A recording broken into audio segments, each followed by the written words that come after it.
Oke, di sini saya akan melanjutkan tentang materi kita. Sebelumnya kita sudah belajar tentang array di sini.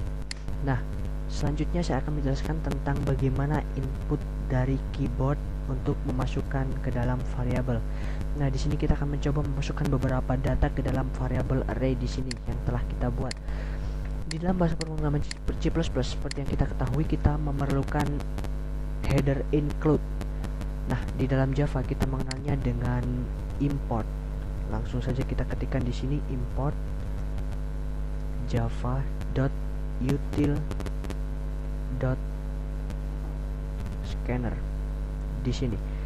Nah, di sini scanner ini adalah fungsi di mana dia bisa membaca inputan dari keyboard kita.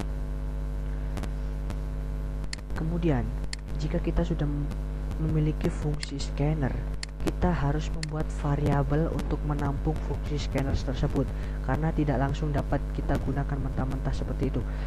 Langsung saja kita buat fungsinya, kita ketikkan di sini scanner, kita buat variabel baru bernama misalnya masukkan sama dengan new scanner di sini. Nah, langsung saja enter. Di sini kita menggunakan system.in karena kita akan menginputkan sesuatu ke dalam variabel melalui keyboard kita. Nah, kita telah memiliki variabel bernama masukkan di sini yang memiliki fungsi scanner system.in. Nah, jika kita ingin mengisikan sesuatu data, kita hanya perlu memanggil masukkan ini saja. Kita akan mencobanya memasukkan ke dalam variabel array berisi 5 data saja. Di sini kita telah belajar sistem out tadi. Untuk menampilkan data array kita menggunakan for. Kita telah belajar for. Nah, di sini kita lanjutkan lagi tentang materi kita. Langsung saja kita katakan sama for untuk menginputkan sesuatu ke dalam variabel array, karena itu akan berulang-ulang sampai 5 kali. Ketik saja for seperti tadi sama dengan 0, i kurang dari 6 kurang dari 5, kemudian i++ karena mengulang akan melakukan penambahan. Di sini kita menuliskan sintaks untuk memasukkan. Kita tulis dulu seperti ini, system out untuk mempercantik tampilan nanti. System out println seperti ini, masukkan seperti ini. Anda dapat membayangkannya, masukkan data ke di sini kita tulis i+1 seperti ini. Nah, kemudian di sini kita memasukkan data ke dalam variabel array. Langsung saja seperti tadi, jika kita ingin mengisikan ke dalam variabel, kita tinggal mengetikkan nama variabelnya array. Jangan lupa ini adalah variabel array. Kita tuliskan i di sini karena akan menginputkan sebanyak i, sama dengan kita ingin memasukkan dari keyboard, maka kita harus mengetikkan variabel yang telah kita buat menampung scanner tadi. Kita tuliskan, ketikkan di sini masukkan dot next integer karena tipe data yang akan kita masukkan adalah angka nantinya. Nah, kita di sini telah memiliki script sintaks pengulangan untuk menampilkan perintah masukkan data ke i dan menginputkan ke dalam array di sini.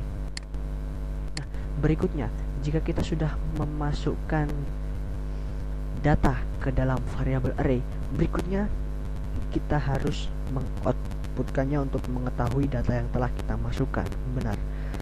Nah, selanjutnya untuk mengoutputkan seperti materi kita sebelumnya, kita juga menggunakan for. Di sini langsung saja kita ketikkan for i sama dengan 1, i kurang dari 5, i++ seperti ini. sama seperti tadi. Nah, kita akan mengoutputkan. Jadi kita ketikkan saja system.out.println. Nah, di sini kita ketikkan seperti tadi data ke i. Data ke i adalah variabel kita. Kita tuliskan dulu di sini adalah. Nah, di sini kita memasukkan variabel array kita. Langsung saja Ctrl plus spasi array di sini. Jangan lupa untuk menampilkan array ke i. Kita tuliskan seperti ini. Nah, kita telah membuat sintaks untuk inputan di sini menggunakan for. Kita juga telah mengoutputkan dengan for yang kedua di sini. Langsung saja kita telah membuat suatu program yang sederhana menggunakan inputan ke dalam array. Kita jalankan saja array.java di sini. Run file atau shift F6 pada keyboard.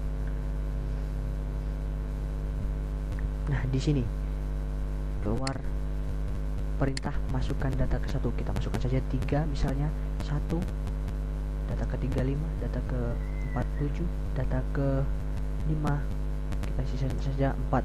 Nah, di sini di for yang kedua mengeluarkan output yang ini. Nah, di sini data kedua. Mengapa data kedua?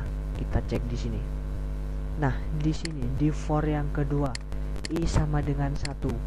Berarti di sini data ke i plus 1. Berarti 1 plus 1 sama dengan 2. Langsung menampilkan data kedua dia. Kesalahan saya di sini saya tuliskan 0. Kita coba lagi. Klik kanan, run file. Nah, keluar perintah masukkan data pertama. Langsung saja kita masukkan 3, 6 misalnya, ke 3, 7, data ke 3, data ke 5, 8 misalnya. Nah, di sini ditampilkan menggunakan for yang kedua, data ke 1 adalah 3, data kedua adalah 6, data ketiga adalah 7, data keempat adalah 3, data kelima adalah 8. Persis seperti yang di sini.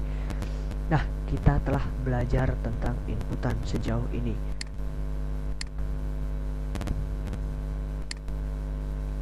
Nah, kita telah belajar tentang inputan, memasukkan suatu inputan angka ke dalam data variabel array. Nah, sampai di sini pertemuan kita. Semoga bermanfaat. Materi dari yang pertama, dasar struktur dari pemrograman Java, mulai dari variabel, fungsi main, sampai inputan dan array. Saya kira cukup sekian dasar dari Java. Semoga bermanfaat dan semoga belajar, dan jangan berhenti belajar karena Java sangat menyenangkan. Oke, sekian dari saya. Wassalamualaikum warahmatullahi wabarakatuh.